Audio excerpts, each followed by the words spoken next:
Selamat pagi anak-anak. Sekarang kita pelajaran IPS akan memasuki materi tentang dinamika penduduk Indonesia dengan saya Ibu Fitri Karina. Pertama kita akan masuk ke jumlah penduduk Indonesia. Indonesia memiliki jumlah penduduk yang sangat besar. Berdasarkan data kependudukan dunia tahun 2015, jumlah penduduk Indonesia menempati urutan keempat di dunia setelah Cina, India, dan Amerika Serikat. Jumlah penduduk Indonesia mencapai 256 juta jiwa. Jumlah penduduk Indonesia yang besar memiliki dua sisi. Di satu sisi mempunyai keuntungan, yaitu jumlah penduduk usia produktif yang berlimpah, namun di sisi lain memiliki kerugian, yaitu jika jumlah penduduk yang besar tersebut memiliki kualitas yang rendah, dilihat dari pendidikan, kesehatan, dan juga kesejahteraan. Yang kedua, kita akan masuk ke persebaran penduduk. Persebaran penduduk adalah bentuk penyebaran penduduk di suatu wilayah atau negara, apakah penduduk tersebut tersebar merata atau tidak. Persebaran penduduk dapat dikenali dari kepadatan penduduknya. Kepadatan penduduk merupakan indikator adanya perbedaan sumber daya yang dimiliki oleh suatu wilayah. Peta persebaran penduduk di Indonesia. Ini petanya dapat kita lihat. Di Sumatera itu ada 55 juta jiwa, di Kalimantan ada 15 juta jiwa, di Jawa 149 juta jiwa, di Nusa Tenggara, Bali, dan juga Pulau Sulawesi ini ada berbagai, ada 19 juta, ada 14 juta, ada 2,9 juta jiwa. Dan di Pulau Papua ada 4,1 juta jiwa. Bisa kita lihat di peta ini bahwasanya persebaran penduduk di Indonesia ini tidak merata. Ada yang di Jawa yang banyak, di Pulau Papua yang sedikit. Jadi dia tidak merata jumlahnya. Kondisi persebaran penduduk yang tidak merata itu merupakan sebuah permasalahan tersendiri bagi pelaksanaan pembangunan. Karena itu perlu dilakukan upaya pemerataan penduduk yang seimbang, sehingga seluruh potensi bangsa Indonesia dapat dikembangkan secara optimal. Salah satu cara untuk meratakan jumlah penduduk di Indonesia adalah dengan melalui perpindahan penduduk dari daerah padat ke daerah yang jarang penduduknya. Perpindahan tersebut tentu dapat dilakukan dengan keinginan sendiri maupun program dari pemerintah. Masuk ketiga yaitu tentang komposisi penduduk.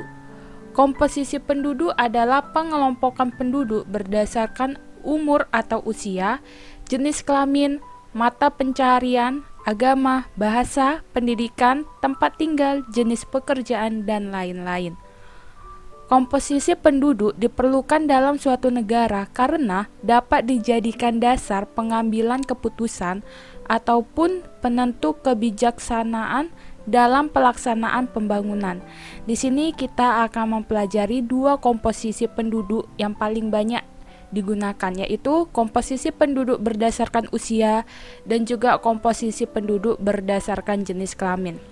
Masuk yang pertama, komposisi penduduk berdasarkan usia, dia bisa 3, yaitu jenisnya ada komposisi penduduk jenis usia tunggal, contohnya seperti tabel ini, dia tunggal hanya per tahun umurnya. Misalnya pada umur 1 tahun ada 526 jiwa, yang umur 2 tahun ada 514 jiwa gitu. Nanti ditotalin dalam tahun 2019 ini ada berapa juta jiwa gitu.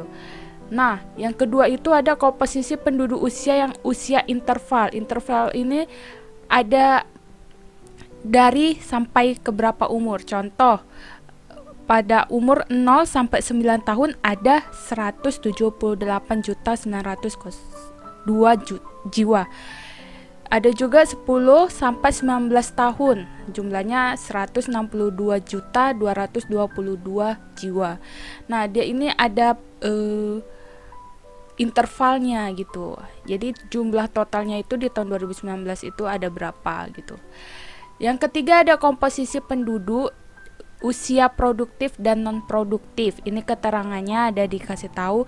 Yang dimaksud dengan produktif yang tengah, usia 15 sampai 64 tahun, dan yang non-produktif dia masuk ke belum produktif dan tidak produktif. Yang kedua ada komposisi penduduk berdasarkan jenis kelamin. Komposisi penduduk berdasarkan jenis kelamin juga penting untuk diketahui karena dapat digunakan dalam menghitung angka perbandingan jenis kelamin. Perbandingan tersebut dapat digunakan untuk memperkirakan bentuk pemberdayaan penduduk sebagai sumber daya manusia sesuai dengan karakteristiknya. Contohnya seperti ini, komposisi penduduk jenis kelamin desa maju. Pada tahun 2006 jumlah laki-lakinya segini, jumlah perempuannya segini, totalnya segini. 2017 laki-lakinya segini, perempuannya segini, dan total segini. Di tabel ini, di komposisi ini dia hanya ada kelamin gitu, misalnya ada kelamin laki-laki dan perempuan, tidak disertai dengan keterangan lainnya gitu.